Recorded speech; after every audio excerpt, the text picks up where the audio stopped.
Good morning students. In the last class of the chapter Recording and Communicating Knowledge, we learned about writing numbers and paper.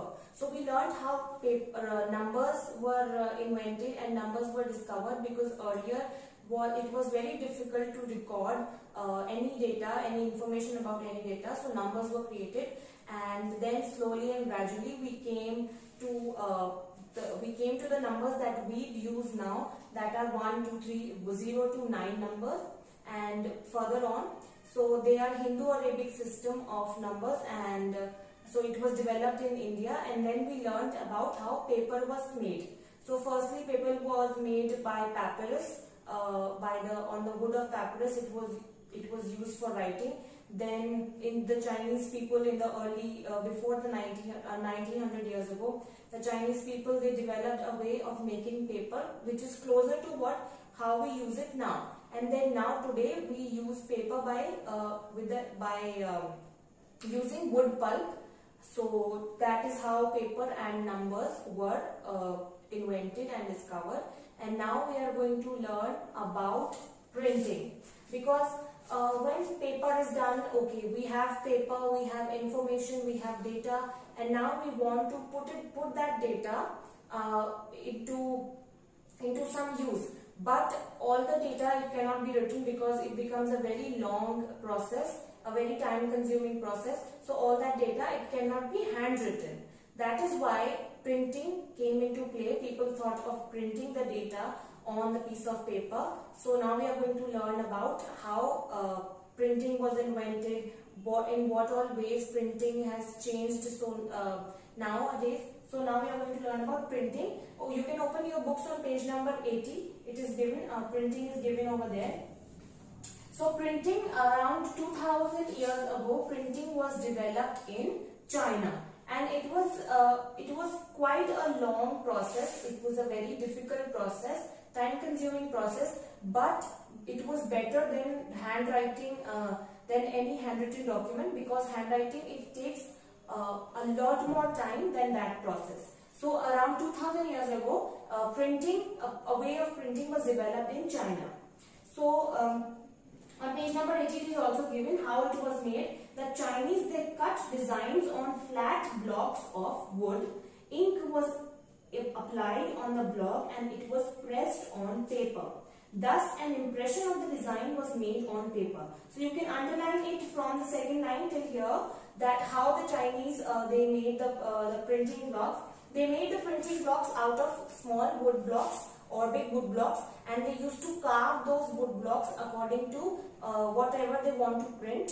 So they used to carve those wood blocks. Even now, if you have seen on streets, for example, we have people who apply mehendi and henna. They have those printing blocks. So if you have seen that, it was quite similar to that. But carving those blocks, carving a new block every time you want to print something, it was again very time consuming. But again, as like I said, it was better than handwriting everything.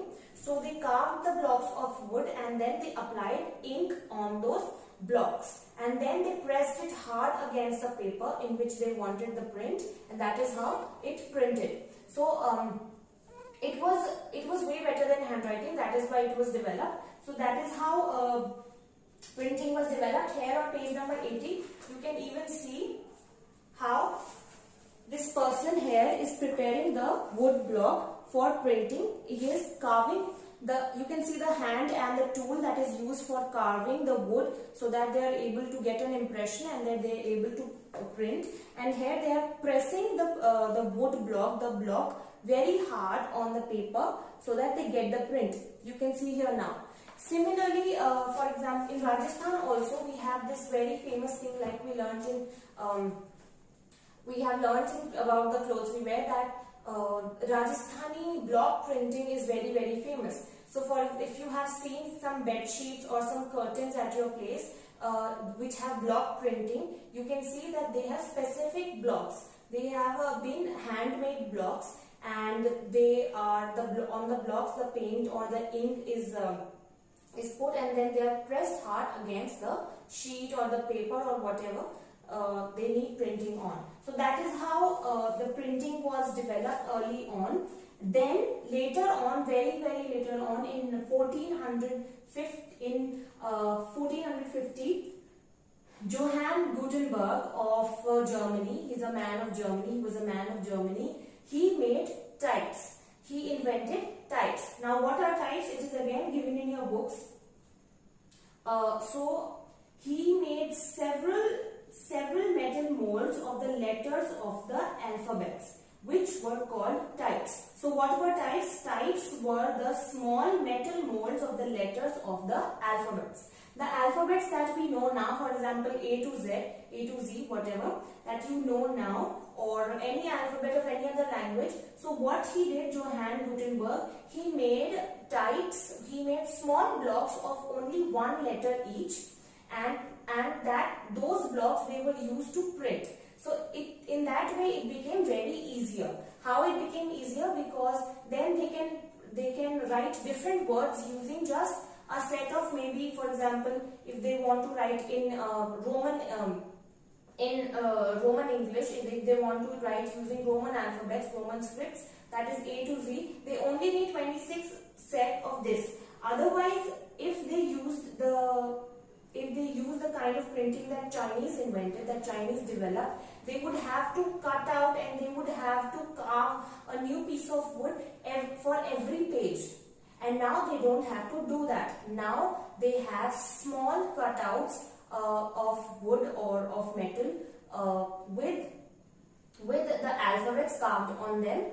So it becomes very easier for printing purpose. So it was developed in 1450 by Johann Gutenberg.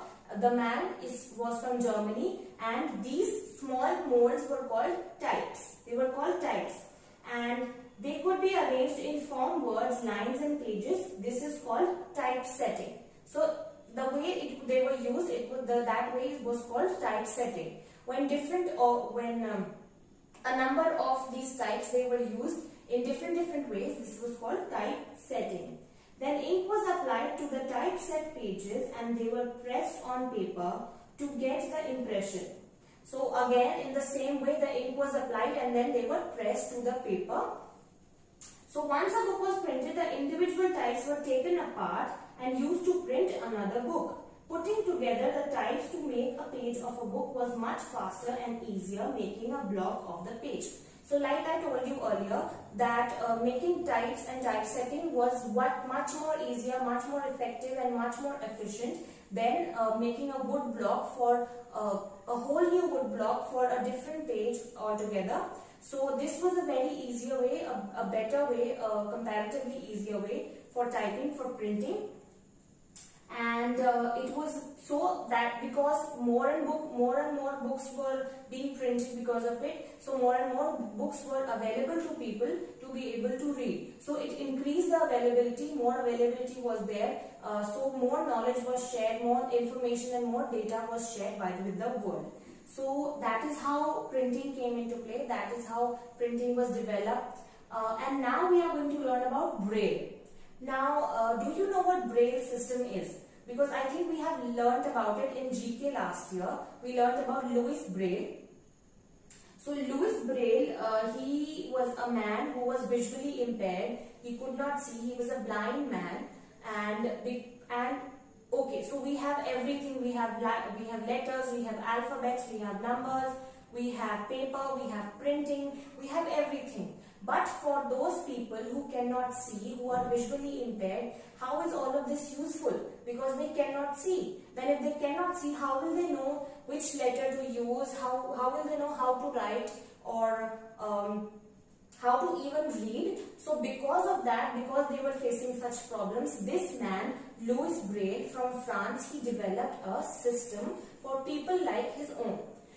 People who were visually challenged, who were visually impaired, people blind, who had even a little problem with seeing. So for them he developed a system that is called Braille system now, and with the help of this system, the person, he could, the reading could be done by any visually impaired person with the help of their fingers. So for example, this is all written in the Braille script. So if I run my hands through it, I would be able to figure out what the word is saying, which letter is which, and which alphabets are written over here. So this is the Braille system.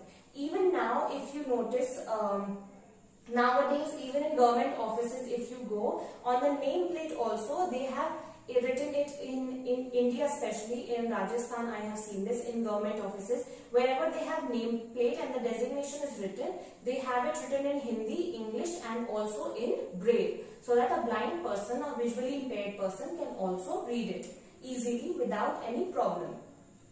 So how was this system developed is the question.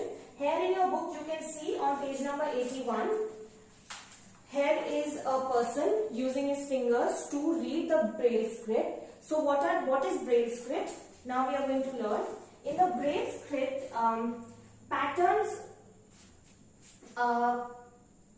were printed. What kind of patterns? Patterns of small dots, and these dots were raised a little bit from the paper. For example, this is the sheet of paper. So like this, the dots are raised. So like this, the dots are raised, so that when the person touches the dots, when the finger touches the paper, the person is able to read it easily without any problem. So how was the Braille system developed? Printed patterns of small raised dots on the surface of the paper are made, and that is how the blind person, they can simply brush their fingers through the paper and they are able to easily read what is written on the paper. So this really revolutionized the way reading, writing and printing was done, because now everybody, be it a normal person or be it a person who cannot see, everybody was able to read equally, and they were able to be educated, they were able to get knowledge. So this is how all of this has helped. So today we learned about printing and Braille. Now this is all for today. Please make sure that you read both the topics very carefully. That is all. Thank you and have a nice day.